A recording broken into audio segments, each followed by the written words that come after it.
we are in the maximum escalation moment from the Israeli perspective. Now, in terms of all the targets they could hit, including the supreme leader and the Iranian president, they haven't decided to cross that line yet, but they have declared war on Iran's nuclear program, and their goal is strategic destruction. And they will do that by either carrying out airstrikes over and over and over again, as well as sabotage operations within the country, of which there have been many of those so far.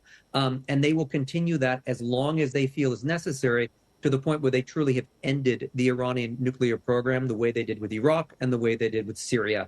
Now, that's really an aspirational goal. At some point, the Israelis are going to have to come to terms with the reality that repeated airstrikes on underground bunkers, all that can really do is block the entrance.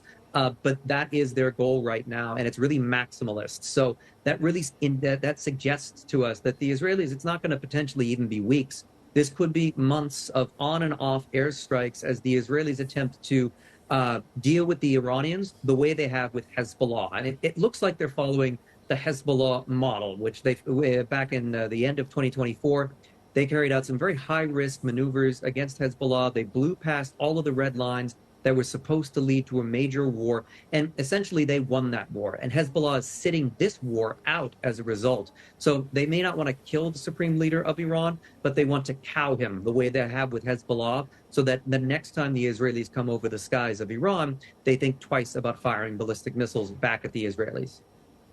Yeah, and in fact, there are reports that, taking out the Iran's military command and control structure, that was carried out by Mossad on the ground ahead of the actual attacks by air, right? So my question to you, and not to put too fine a point on it, Ryan, is do you think Iran and do you think the political leadership, including the supreme leader, gets the message? A lot of these guys were in their homes or in their offices when they were hit. And look, let's be direct and blunt about it. They were assassinated, right?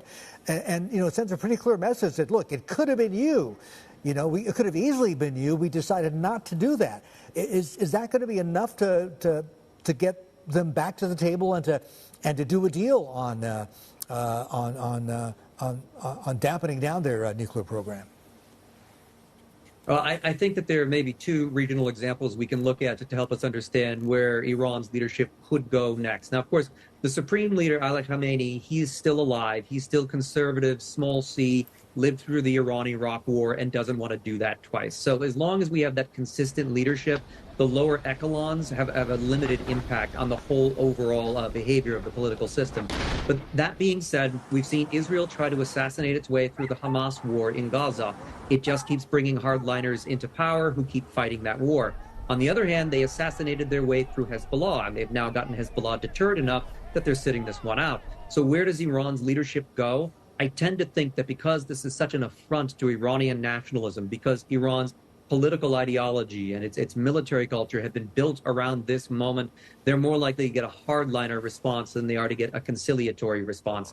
And while the Iranians have signaled that they're willing to step off this escalation ladder should the Israelis end their airstrikes, I think the Iranian leadership right now wants to be the last one to fire the last missile. That when this ceasefire eventually does come down the pipeline, it comes because Iran has ended it with a final strike and not because the Israelis have exhausted a target set.